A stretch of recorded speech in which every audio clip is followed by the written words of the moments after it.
When millionaire James Turner called the cops on a homeless woman sleeping in his park, he smirked as officers approached. But when they saluted her instead, his face turned pale as everyone around him gasped. James Turner walked through Lincoln Park at exactly 7:15 a.m., just like he did every morning for the past 15 years. His Italian leather shoes crunched against the fallen autumn leaves as he made his way to his usual spot, the hand-carved wooden bench near the Eastern Fountain. He carried his usual morning companions, a steaming cup of artisanal coffee in a thermal mug and today's Wall Street Journal. The morning air bit at his clean-shaven face, and he pulled his designer jacket closer. Something was different today. Someone was sitting on his bench. Not just sitting, sleeping. An elderly woman in a worn military jacket and knit cap was curled up on the wooden slats, a small backpack serving as her pillow. Unbelievable, James muttered, his fingers tightening around his coffee cup. He stood there, blood pressure rising, watching as other morning regulars passed by, some nodding hello to both him and the sleeping woman as if this was perfectly normal. He checked his Rolex. 7:18 a.m. This was his time. His bench. He donated money to help maintain this park. He paid more in property taxes for his Lakeview mansion than most people made in a year. And now this vagrant was ruining his morning routine. "Excuse me," he said loudly, clearing his throat. "Excuse me." The woman stirred slowly, sitting up. Her dark face was weathered, lined with years of hard living, but her eyes were sharp and alert as soon as they opened. She looked at James without saying a word. "This is a public park, not a homeless shelter," James said, his voice clipped. "You can't sleep here." The woman carefully folded the thin blanket she'd been using, tucking it into her backpack. "Good morning to you too, sir," she said quietly, her voice carrying a dignity that caught James off guard. "I've been sitting on this bench every morning for 15 years, James continued, gesturing with his coffee cup. "Everyone knows this is where I read my paper." A young mother jogging past slowed down, frowning at James's tone. The woman on the bench noticed and gave the jogger a small smile and wave, as if to say everything was fine. "Plenty of benches in the park," the woman said, standing slowly. James noticed she moved like someone with old injuries. "Didn't see your name on this one." James felt his face grow hot. "Actually, I donated this bench, and several others. See that plaque right there?" He pointed to the small brass plate. "James Turner. That's me. I'm kind of a big deal in this neighborhood." The woman shouldered her backpack, looking at the plaque. "Thank you for the bench, Mr. Turner. It's very comfortable." She started to walk away, then paused. "You know, I helped build parks like this, back in my Corps of Engineers days." "The Corps of—" James started, then shook his head. "Look, I don't care what you did before. This is a respectable neighborhood. We can't have people sleeping on benches." The woman just nodded, continuing her slow walk down the path. James watched her go, noticing how she picked up a piece of trash someone had dropped, depositing it in a nearby bin.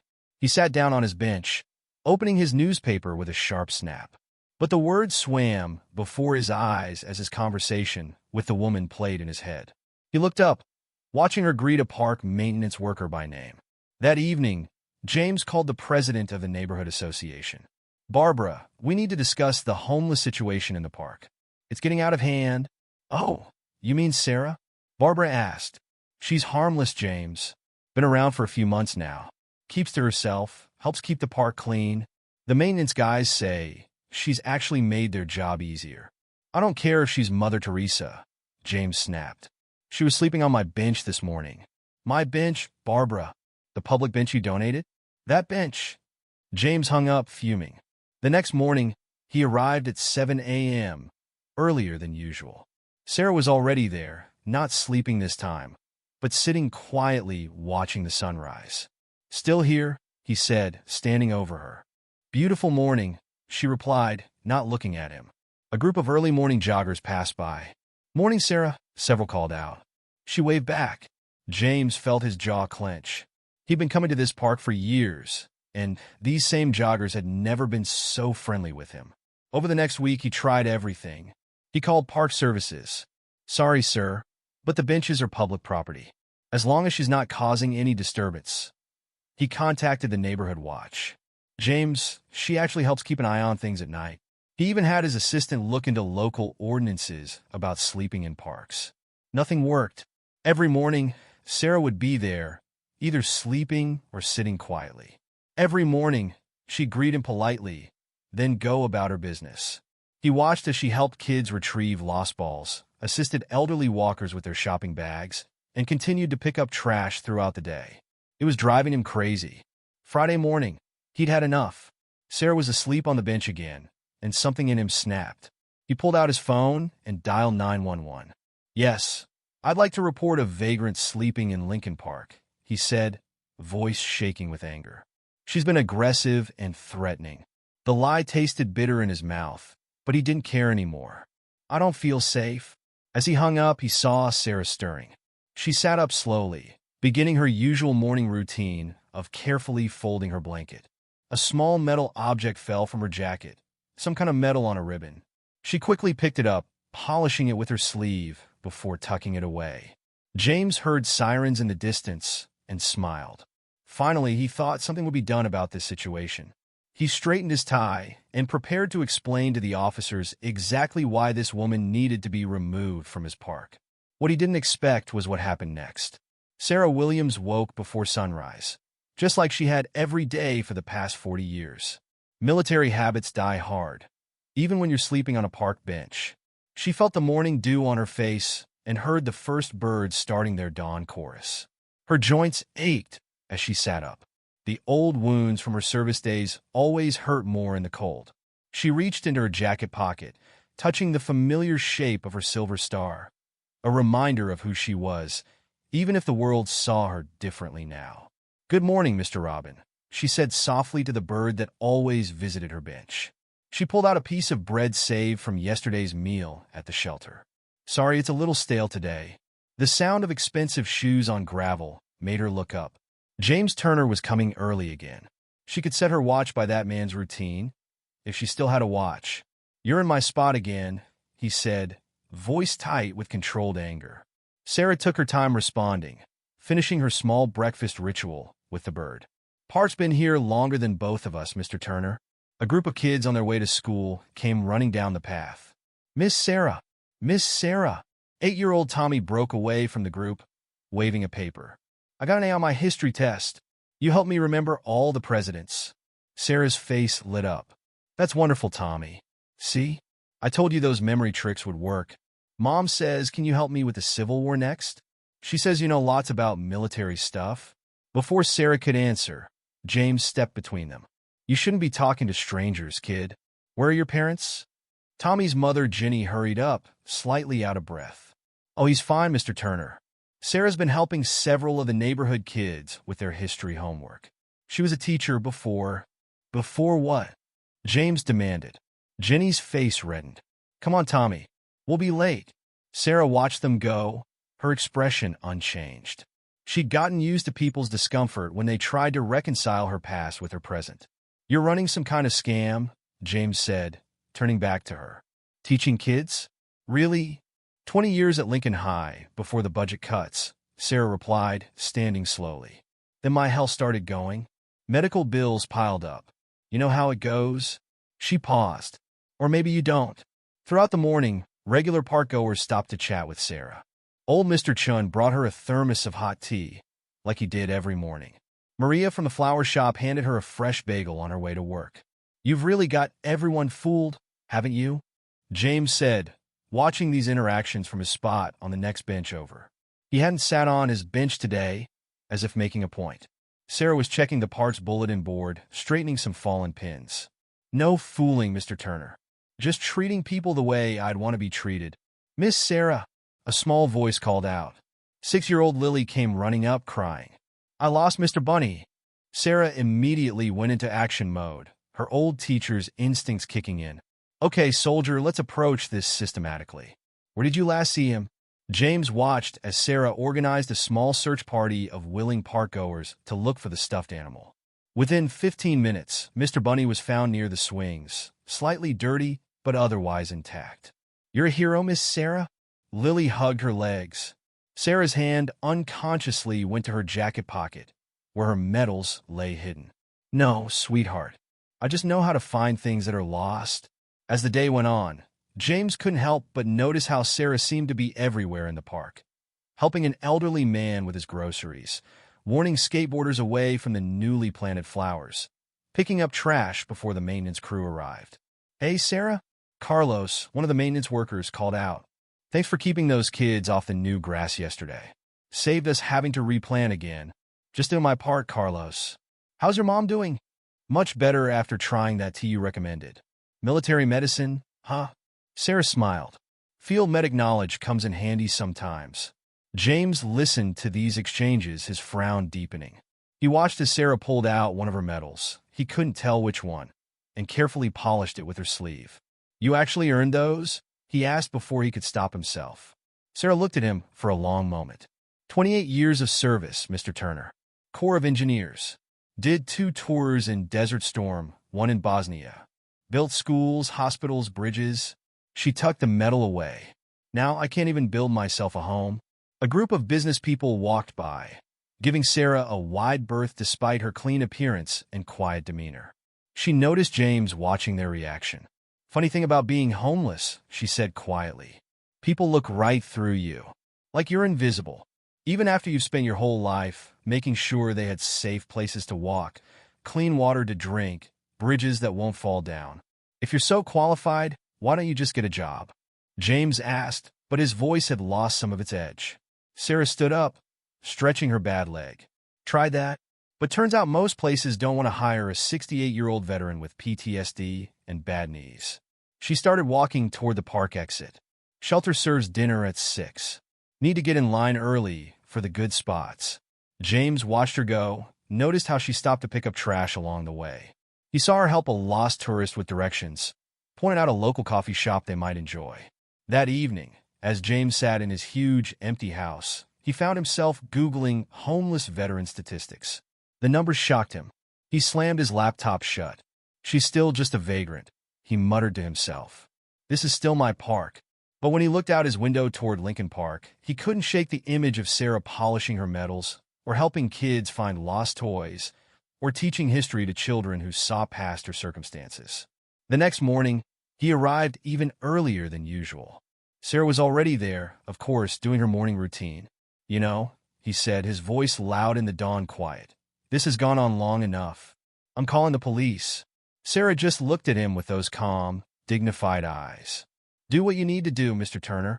She touched her pocket where her medals lay. "I've faced worse than police." James pulled out his phone, fingers trembling slightly as he dialed. As he waited for someone to answer, he watched Sarah greeting the morning joggers, sharing her stale bread with the birds, straightening the park bulletin board. Just another morning in what he still thought of as his park. The morning air crackled with tension as James paced near his bench, phone pressed to his ear. Sarah continued her morning routine as if nothing was happening, though her shoulders had stiffened slightly. "Yes, that's right. Lincoln Park, East Side, near the fountain," James said into his phone. "She's been harassing park visitors and refusing to leave." Another lie, but he was too far gone to care now. "That's not true, Mr. Turner," came a voice behind him. Maria from the flower shop stood there, holding her usual morning coffee. "Why are you doing this?" "Stay out of this," James snapped. "This is between me and the vagrant who's ruining our park." People were starting to gather. The morning joggers had stopped their run. Mr. Chin stood with his thermos of tea, shaking his head. Tommy and his mom Jenny had paused on their way to school.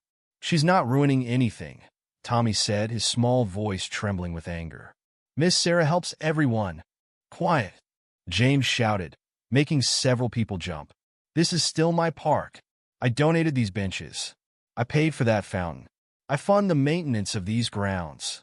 Sarah stood up slowly, gathering her few possessions. "Money doesn't make you own people, Mr. Turner," she said quietly. "Sit down."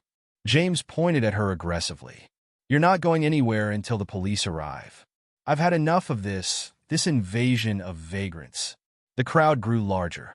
Carlos and his maintenance crew had stopped their morning duties to watch. A woman in a business suit had paused her morning commute, phone in hand, recording the scene. "Mr. Turner," Sarah said, her voice still calm, but carrying authority that made everyone listen. "I may not have your money or your status, but I help build parks like this all over the world. While you were buying benches, I was designing infrastructure that saved lives. She reached in her pocket and pulled out her medals. The morning sun caught the silver and bronze, making them glint. Silver Star, she said, holding up one medal. Got this pulling my unit out of a collapsed bridge in Desert Storm. Bronze Star, engineering under fire in Bosnia. These aren't things I carry to impress people, Mr. Turner. They remind me of who I am, when people like you try to make me feel worthless. James's face had turned red. I don't care about your war stories.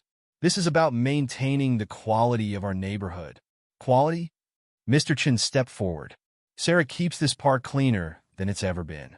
She watches our children, teaches them history, keeps troublemakers away at night. She helped my daughter find her lost bunny, another parent added. She knows more about this park's maintenance than anyone, Carlos said. Helps us spot problems before they become expensive repairs. In the distance, police sirens wailed. James smiled triumphantly. Finally, we'll see what your medals mean to the police. Sarah straightened her back, years of military bearing showing through her worn clothes. She didn't run or argue.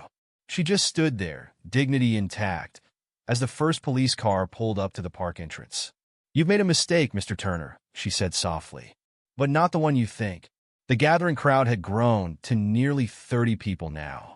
Parents, joggers, maintenance workers, commuters, all regular park visitors who knew Sarah. They formed a loose circle around the bench, not threatening, but present.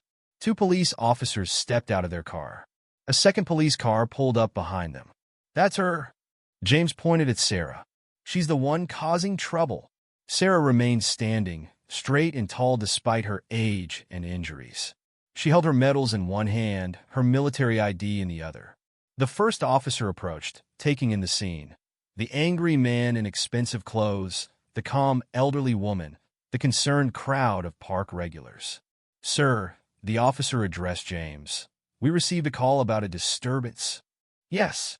Finally, James interrupted. This homeless person has been sleeping here, harassing people. That's not true, several voices called out from the crowd. She's been threatening me, James continued, his voice getting higher. This is my park. I want her removed immediately. The second officer had reached them now. He looked at Sarah, then at the medals in her hand. His eyes widened with recognition. Ma'am, he said, his voice changing tone. Are those service medals? Sarah nodded slowly. Yes, sir. 28 years, Corps of Engineers. Sarah Williams, Staff Sergeant, retired. The morning sun caught the medals again as she held them up. The crowd had gone quiet, watching the scene unfold. James felt the first trickle of unease. This wasn't going how he'd planned. That's irrelevant. She's trespassing. Sir, the first officer turned to James. This is a public park. Unless someone is breaking the law or causing a disturbance, she's disturbing me. Don't you see? She's ruining everything. James's voice had taken on a desperate edge. More police cars were arriving. Word had gotten out that this involved a veteran. James watched in growing horror as several more officers approached the scene. The morning had spun completely out of his control. The crowd was larger now, many people filming with their phones. He saw a news van pulling up at the park entrance. This isn't what I wanted, he muttered, but no one was listening to him anymore. Sarah stood in the center of it all, her medals catching the light, her posture straight and dignified, surrounded by a community that had come to her defense. And James Turner, who had thought money could buy him ownership of a public space, who had believed his donations gave him the right to decide who belonged and who didn't, felt his carefully constructed world beginning to crumble. The breaking point had arrived, but not the one he'd planned. Officer Michael Wilson stepped out of the last police car to arrive, his decorated uniform setting him apart from the regular patrol officers. The morning sun glinted off his badge as he made his way through the gathering crowd. What's the situation here? He asked one of the first responding officers. Sir, we have a complaint about a homeless individual, but the officer lowered his voice. She's a decorated veteran. Situation seems more complicated than the caller indicated. Wilson nodded, taking in the scene, his eyes fixed on Sarah's medals, still gleaming in her weathered hands. 20 years of military service had taught him to recognize valor awards on sight. Those are some impressive medals you're holding, Staff Sergeant, he said, approaching Sarah. Sarah's posture, already straight, somehow became even more military. Thank you, sir. Corps of Engineers, 1975 to 2003. Corps of Engineers? Wilson's eyebrows rose. Were you in Al-Basra in 91? Yes, sir. Helped rebuild the port facilities after the bombing. Wilson's face broke into a smile. I was there. 3rd Infantry Division. Your team's work saved our supply lines. He snapped to attention and saluted her. James, who had been watching this exchange with growing confusion, stepped forward. Now wait just a minute. Sir, Wilson cut him off sharply. I'm going to need you to step back while we assess the situation. Other officers had followed Wilson's lead, standing at attention. The sight of uniformed police officers saluting a homeless woman caused a ripple of murmurs through the crowd. This is ridiculous, James sputtered. I called you here to remove her, not worship her. Wilson turned to James, his expression hardening. Sir, you reported an aggressive vagrant threatening public safety. What I see is a decorated combat veteran who, according to these citizens, he gestured to the gathered crowd, has been a valuable member of this community. But she's sleeping on park benches. My benches. The benches you donated to the public park, sir? Wilson asked pointedly. A local news reporter had pushed through the crowd, cameraman in tow. Excuse me, Officer Wilson? Channel 5 News. Can you tell us what's happening here? Before Wilson could respond, Mr. Chin stepped forward. This man, he pointed at James, called police on Sarah, who has been protecting our park and helping our community. She teaches my son history. Tommy's mother added. She keeps the park safe at night. She helped design parks like this in war zones. The voices from the crowd overlapped as more people stepped forward to defend Sarah. The reporter's camera swung between the speakers, capturing each testimony. James felt sweat beading on his forehead despite the cool morning air. This wasn't supposed to happen. It was supposed to be simple. Call the police, remove the vagrant, reclaim his park. Instead, sir, Wilson addressed James again. Did you knowingly file a false police report about a veteran? That's not. I didn't know. It wouldn't matter if you knew, Wilson cut in. Filing a false police report is a serious offense. Sarah, who had been quietly watching everything unfold, spoke up. Officer Wilson, I don't want to press charges. Staff Sergeant. Please, she said softly. More conflict won't help anyone. Wilson nodded respectfully. As you wish, Staff Sergeant. He turned to the other officers. Stand down, but stay present. The news reporter had moved closer. Ma'am, could you tell us your story? How did you end up here? Sarah looked at her medals, then at the camera. It's a common story. Served my country. Came home with injuries, tried to keep working. Medical bills piled up. Lost my teaching job and budget cuts. One thing led to another. And this man, the reporter pointed at James, called the police on you for sleeping in the park. Mr. Turner doesn't understand some things yet, Sarah said diplomatically. About service, about community, about what really matters. The camera turned to James, who took a step back. No comment, he muttered. More news vans were pulling up to the park. The morning sun had fully risen now, illuminating the scene.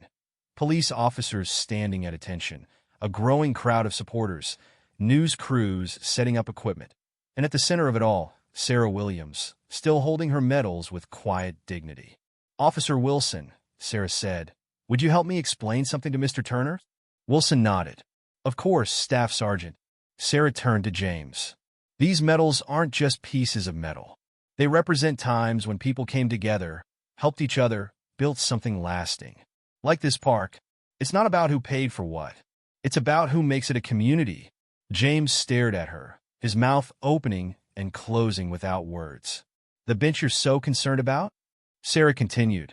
I've kept it clean, fixed loose boards before they could hurt someone, warned kids not to carve their names in it, respected it just like I respect everything that makes this park special. The reporter was capturing every word. The crowd had gone quiet listening. That's what veterans do, Wilson added. We protect and serve, even after we take off the uniform. James looked around at the faces watching him. The police officers standing at attention, the neighbors filming with their phones, the news crews capturing everything. He saw Carlos and his maintenance crew nodding along with Sarah's words.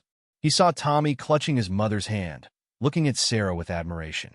And for the first time that morning, James Turner, self-proclaimed owner of the park, felt truly homeless, cut off from the community he thought he controlled.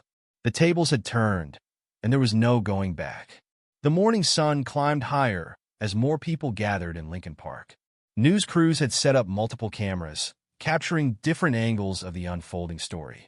James Turner stood awkwardly to the side as a stream of community members stepped forward to share their experiences with Sarah. "I've lived here for 40 years," Mrs. Rodriguez, an elderly resident, spoke into a reporter's microphone. "Never felt safer in the park than when Sarah started watching over it.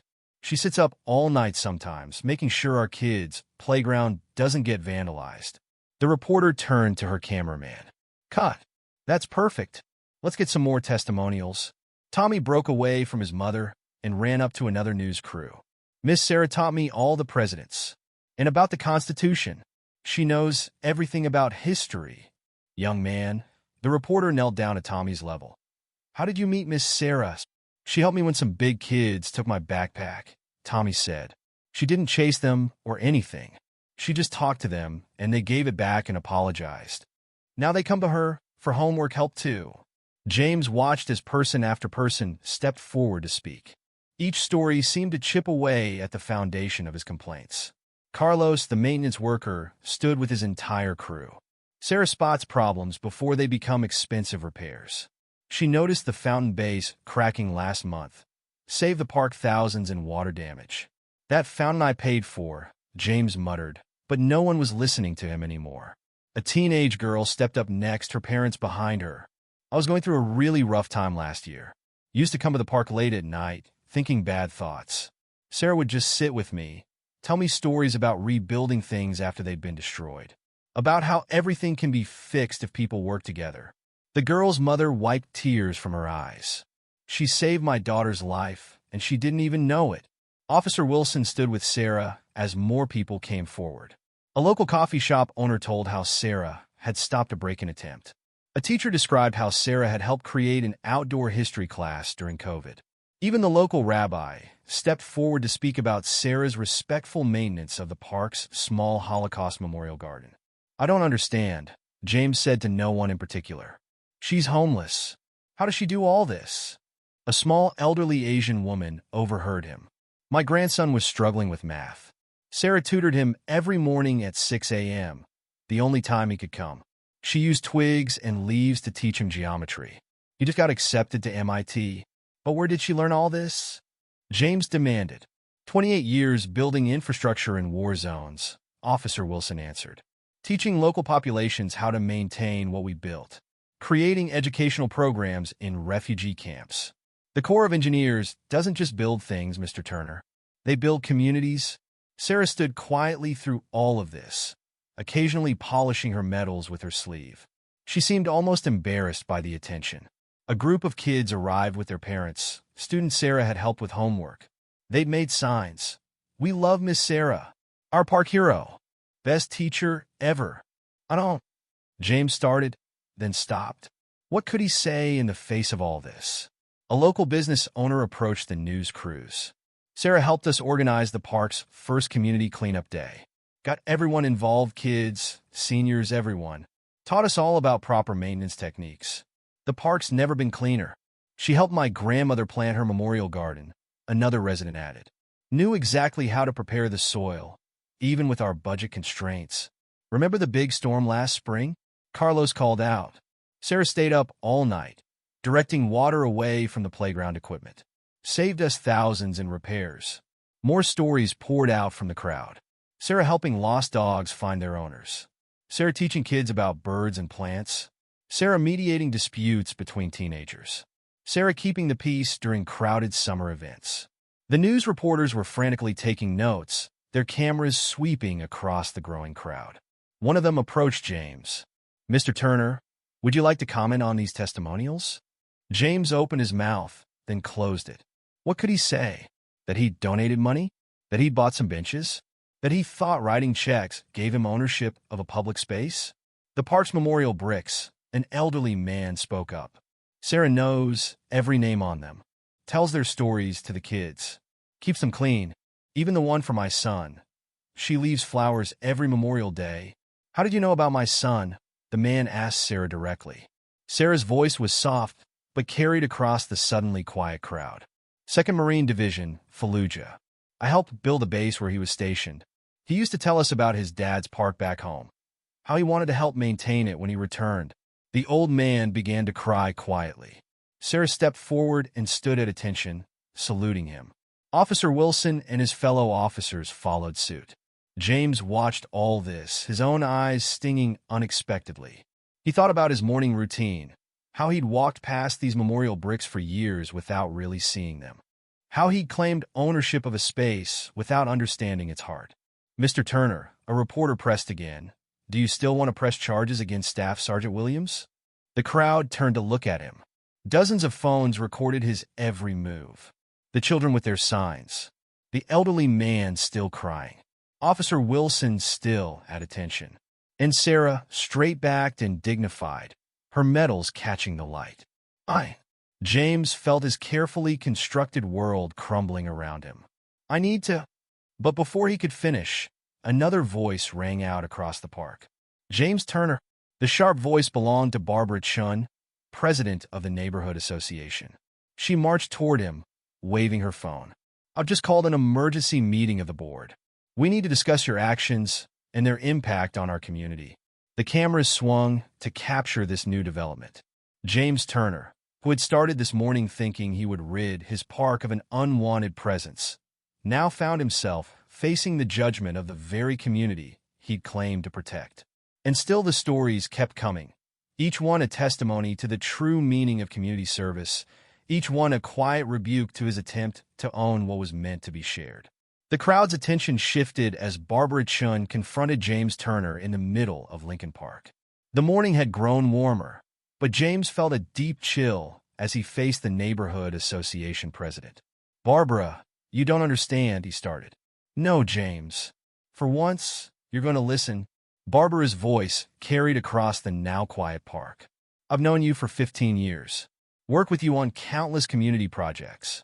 But this... She gestured at the police cars, the news crews, the gathering crowd. This is a new low. James felt sweat trickling down his back despite the cool air. He glanced at his watch. 8:45 a.m. Less than 2 hours ago. He'd thought he was just solving a simple problem. Do you know what Sarah did last Christmas? Barbara continued, her voice rising. When that big storm hit and half the neighborhood lost power, she knew exactly where to place emergency generators to help the most vulnerable residents. Knew which areas would flood first. Helped coordinate with emergency services. I didn't know, James mumbled. Of course you didn't know. You were in the Bahamas on your yacht. The words hit him like a physical blow. He remembered that trip, complaining about flight delays while his neighbors dealt with the storm. Mr. Turner, Sarah's quiet voice cut through his thoughts. Would you like to know why I chose your bench? All eyes turned to Sarah. Even the reporters lowered their microphones, sensing a crucial moment. What? James managed to say. Your bench. The one you're so proud of donating. Did you know it's positioned perfectly to watch both the playground and the senior walking path? Gives the best view of the park entrance too. Strategic positioning, something they taught us in the Corps. Officer Wilson nodded appreciatively. Force protection through environmental design. I didn't... James started. You didn't choose that spot by accident, did you? Sarah pressed gently. Something drew you there. Something about being able to see everything, everyone. About feeling like you were part of it all. James felt his legs go weak. He sank onto the nearest bench. Not his usual one, but another he'd donated years ago. 20 years ago, he said, his voice barely audible. My father used to bring me here. Before I made my money. Before any of this. He gestured vaguely at his expensive clothes, his designer watch. We were just regular people then. The cameras moved closer, but the reporters stayed quiet, letting the moment unfold. We'd sit on that bench, James continued, pointing to his usual spot. Watch the sunrise. Feed the birds. Dad knew every regular in the park. Knew their stories, their struggles, their victories. Sarah sat down next to him, her medals clinking softly. Tell me about him. He was a janitor at the high school, worked 2 jobs to put me through college.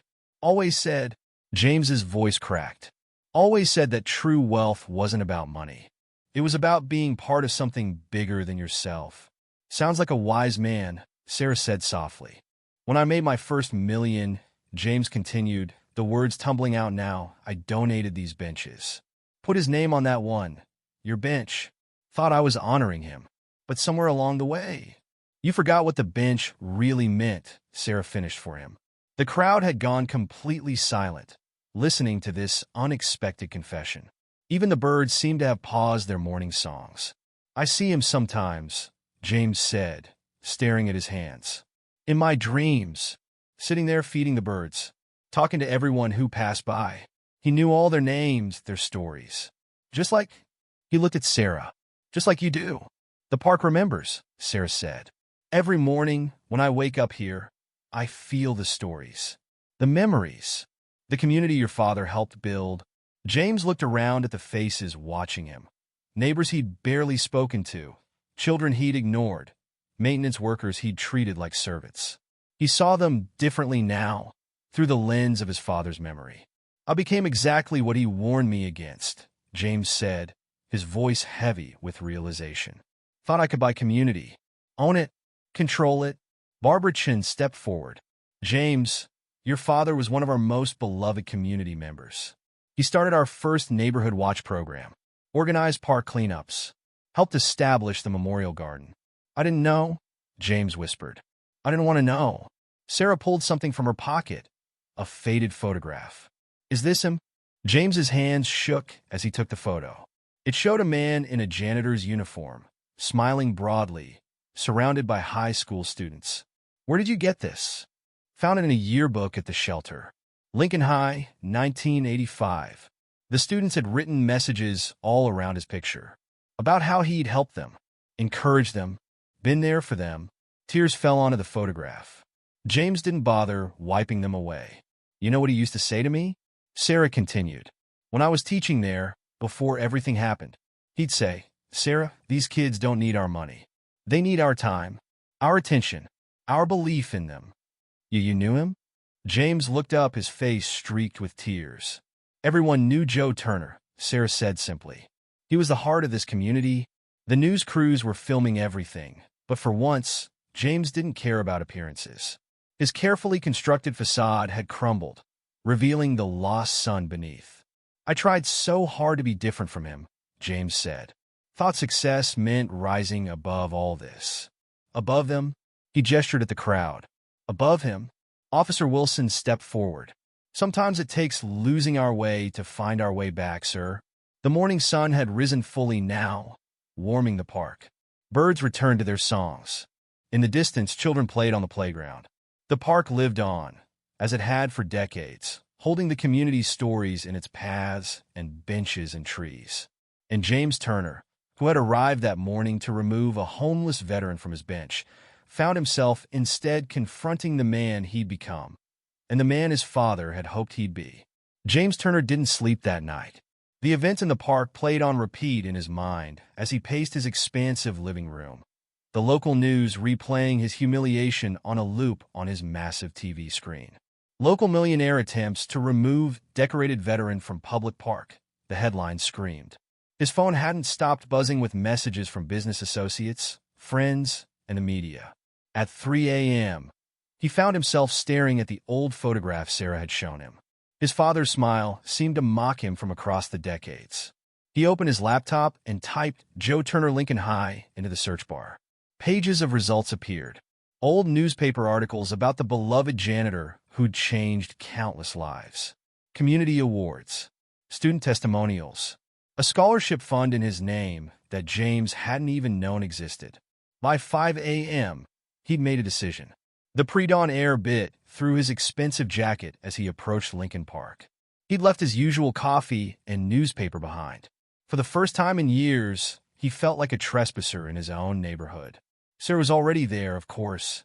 She sat on his father's bench. He couldn't think of it as his anymore, carefully polishing her medals in the growing light. Good morning, Mr. Turner, she said without looking up. You're earlier than usual. James stood awkwardly, shifting his weight from foot to foot. I couldn't sleep. Most people can't. Their first night after seeing themselves clearly. She finally looked at him. Sit down. Sun's about to rise. He sat, leaving a respectful distance between them. They watched in silence as the first rays of sunlight painted the sky in shades of pink and gold. My father used to say this was the best time in the park, James said quietly. When the world's still waking up. When anything's possible. Smart man, Sarah replied. That's why I choose this time to sleep here. Safest hour. Most peaceful. A jogger passed by, doing a double take at seeing James sitting with Sarah. News of yesterday's events had spread fast through the neighborhood. I spent all night reading about him, James continued. My father found things I never knew, things I should have known. Sarah nodded, continuing to polish her metals. Sometimes we need to lose our way completely before we can find our way back. The scholarship fund? James started. Your father started it with his life insurance money, Sarah filled in. Asked the school to keep it quiet. Said he didn't want it to be about him. But how did you know about it? I was on the committee. Before. She gestured vaguely at her worn clothes. We've helped 37 kids go to college. Kids like your father helped. Kids who needed someone to believe in them. The morning routine of the park began to unfold around them. Early dog walkers nodded hesitantly to James, clearly uncertain about this new development. The regular birds appeared, and Sarah pulled out her usual piece of bread. You do this every morning? James asked. Every morning. Your father named them all. You know, that one's Roosevelt. She pointed to a fat robin. That's Eleanor. And the grumpy blue jay is Winston. James felt his throat tighten. He used to quiz me on World War II while feeding them. History teaches us a lot about human nature, Sarah said, breaking off a piece of bread. About how quickly we can forget what matters. And how we can find our way back. More park regulars began arriving. James saw their suspicious glances, heard their whispered conversations. The weight of yesterday's actions pressed heavy on his shoulders. I don't know how to fix this, he admitted. Start small, Sarah advised. Start true. Tommy and his mother appeared on the path, earlier than usual. The boy stopped short when he saw James clutching his mother's hand tightly. Good morning, soldier, Sarah called out. Ready for today's history lesson? Tommy looked uncertainly between Sarah and James. Are you still teaching today? Of course. Pull up some grass. Today we're covering the Civil War. Mr. Turner here might want to learn something too. James started to stand. I should go. Sit, Sarah commanded, her military authority showing through. Listen. For the next hour, James sat quietly as Sarah taught Tommy about Gettysburg, using twigs to demonstrate battle formations. Her knowledge was comprehensive, her teaching style engaging. Other children began to arrive, drawn by the lesson. Miss Sarah, a little girl asked, why did brothers fight against brothers? Sometimes, Sarah answered, glancing at James, people forget their family. Forget what really matters. Get caught up in thinking they're better than others. James felt each word like a physical blow. The maintenance crew arrived, Carlos leading them. They paused their work to listen to Sarah's lesson, adding their own questions about the engineering aspects of Civil War fortifications. The best defenses, Sarah explained, aren't walls or weapons. They're communities, people looking out for each other. Like Carlos here, making sure the playground is safe. Like Tommy's mom organizing the school carpool. Like Mr. Chin sharing his morning tea. As if on cue, Mr. Chin appeared with his usual thermos. He hesitated when he saw James, then decisively poured 2 cups. My father always said tea tastes better shared, he said, holding out a cup to James. James took it with trembling hands. Thank you, he whispered. The morning continued to unfold, but differently than any James had experienced in years. He watched Sarah interact with every person who passed by, learned their names, their stories, their connections to the park and to each other.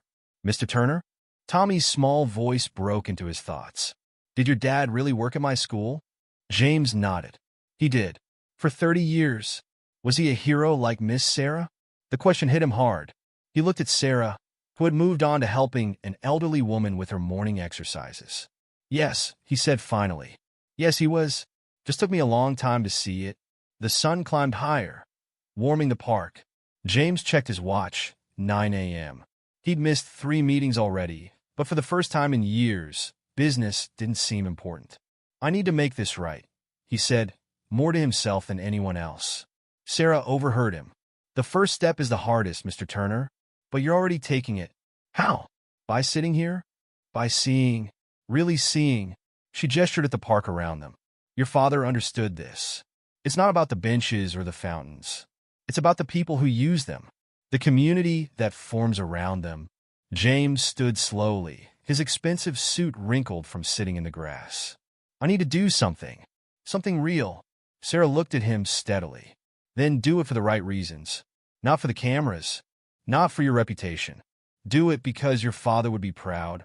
The morning news vans were starting to arrive again, but James barely noticed them. He was too busy watching his park, his father's park, come alive with the daily rhythm of community he'd forgotten how to see. The next morning, James arrived at the park at 5:30 a.m., wearing jeans and a simple sweater instead of his usual business suit. He carried a box of fresh pastries from the local bakery and a thermos of coffee. Sarah was already awake, folding her blanket with military precision. She raised an eyebrow at his attire, but said nothing as he set the box down on the bench.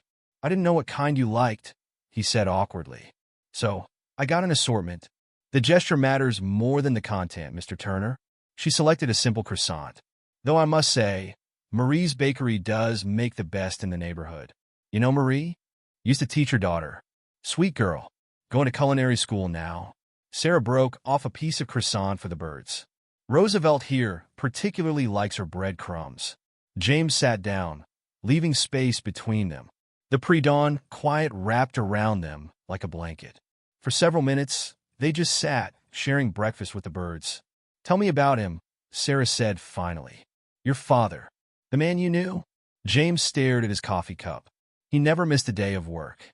Not one, even when he was sick. Said the kids needed consistency in their lives. He paused.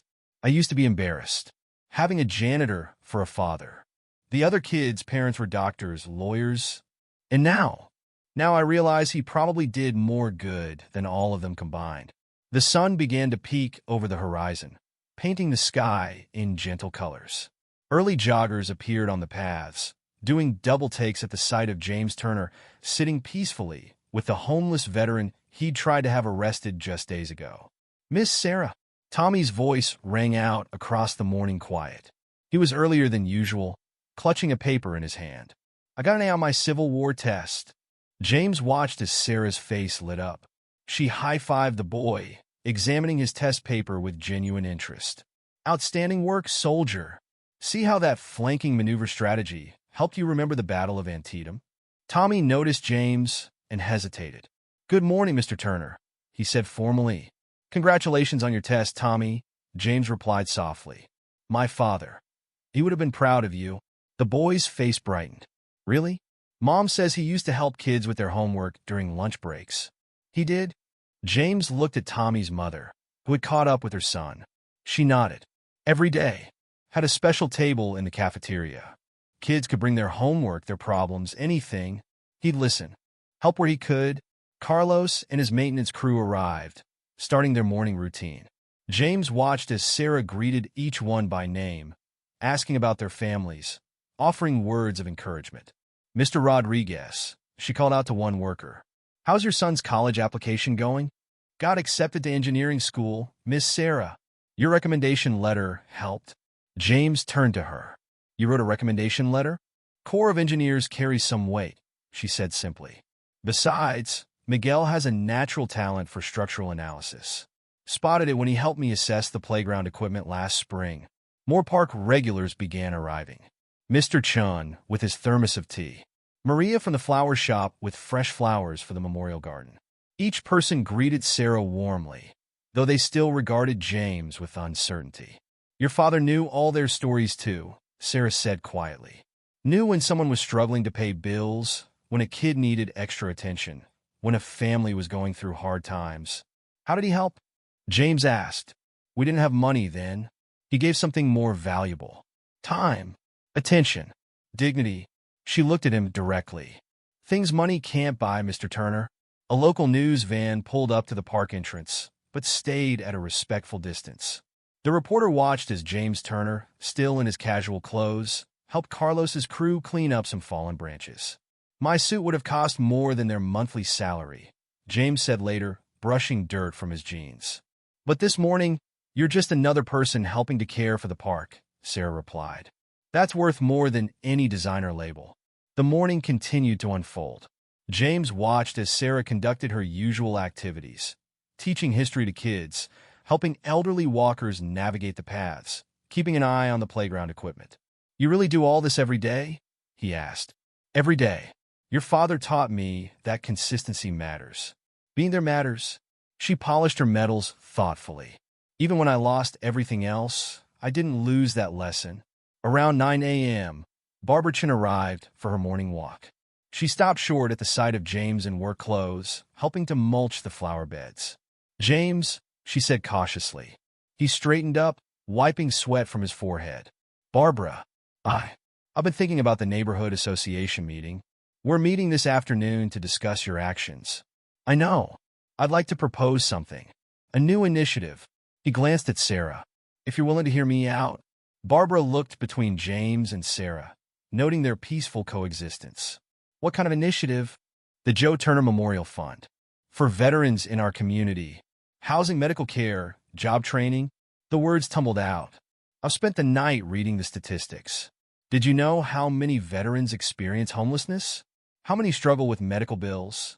Sarah continued polishing her metals, but he saw her hands trembling slightly. It won't fix everything, James continued. But it's a start. A real start, not just writing checks and putting my name on things. Barbara's expression softened. Your father would be proud, James. No, he said quietly. Not yet, but maybe someday. The morning had grown warmer. Children played on the playground while their parents watched from nearby benches. Elderly couples walked arm in arm along the paths. The park lived its daily life, holding all their stories. Mr. Turner, Sarah said, standing up, would you like to help me with something? She led him to the memorial bricks, where fresh flowers needed arranging. As they worked, she told him stories about each name, not just his father's, but all of them. The veterans, the teachers, the community leaders who had shaped the park's history. Your father's legacy isn't in the benches or the fountains, she said finally. It's in the lives he touched, the community he helped build. She looked at him steadily. That's the real inheritance he left you. James knelt there among the memorial bricks, his expensive watch forgotten, his designer clothes stained with dirt, and felt something shift inside him. Something his father had tried to teach him long ago. The news van was still there, capturing this moment of transformation. But for once, James Turner didn't care about the cameras. He was too busy learning to see his park, his community, through new eyes, through his father's eyes. 1 month later, the morning light crept over Lincoln Park, finding Sarah in her usual spot on the bench. But things were different now. A new plaque had been added beneath the one bearing James Turner's name. In honor of Joe Turner. He taught us what community means. James arrived at his now regular time of 5:30 a.m., carrying his usual box of Marie's pastries and thermos of coffee. He'd made it his morning ritual, just as his father had done with his own modest means years ago. The shelter's almost ready, he said, sitting down next to Sarah. The contractors finished the accessibility ramps yesterday. The Joe Turner Veterans Center stood just 2 blocks from the park, a former office building transformed into transitional housing and support services for homeless veterans. But it wasn't just James's money that had made it happen. The entire community had pitched in.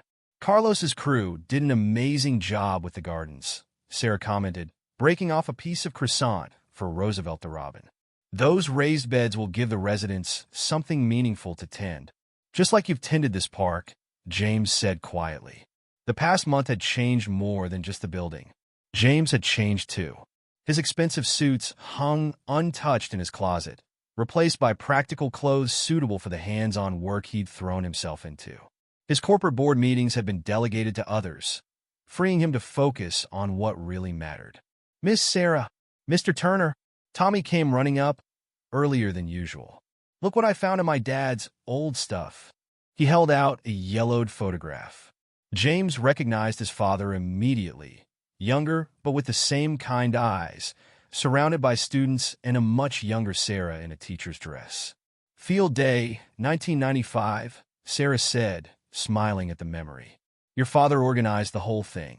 Made sure every kid got a medal, even if they came in last. He believed everyone deserved to feel like a winner, James said softly, remembering.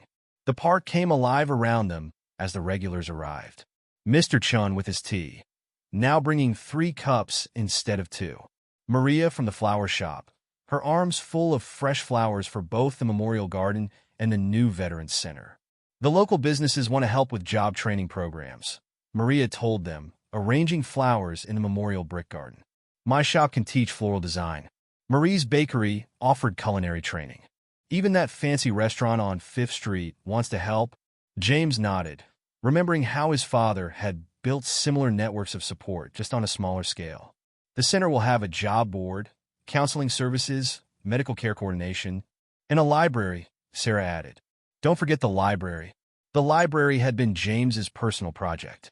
He'd spent weeks collecting books, focusing on history, engineering, and education, subjects that could help others as they had helped Sarah. Carlos arrived with his maintenance crew, now expanded thanks to a new park improvement initiative. The first group of veterans starts training next week, he reported proudly. Going to teach them everything about park maintenance, landscaping, small repairs. Just like Sarah taught us, one of his crew members added. James watched as Sarah began her morning routine, teaching history to early arriving students, helping elderly walkers, checking the playground equipment. But now she did it wearing a new jacket with a Corps of Engineers patch, her medals displayed proudly instead of hidden away. The reporters want to do a follow-up story, Barbara Chin said, arriving for her morning walk. About how one incident transformed a community. Tell them the real story, Sarah said firmly. About Joe Turner's legacy. About how his son remembered what matters. James felt his throat tighten.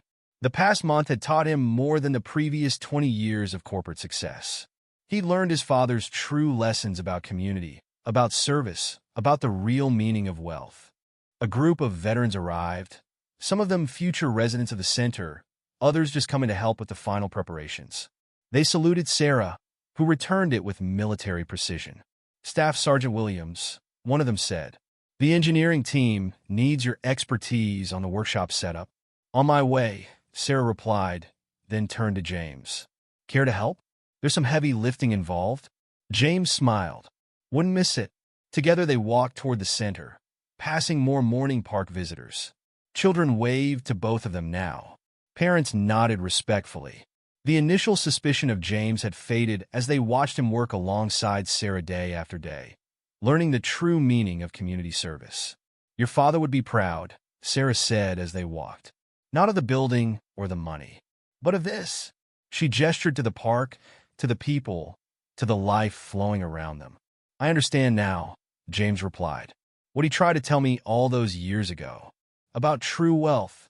They reached the Veterans Center, where a new plaque waited to be installed. The Joe Turner Veterans Center, where community builds hope. Inside, veterans and volunteers work together, setting up rooms, organizing supplies, creating a space of dignity and purpose. James saw his father's spirit in every detail, not in the expensive fixtures he'd paid for, but in the careful attention to making everyone feel welcome, valued, seen. Mr. Turner, Tommy called out, arriving with his mother. Can we help? Mom says I'm old enough to volunteer. Of course, soldier, Sarah answered before James could speak. We need someone to organize the history books in the library. Think you're up for it?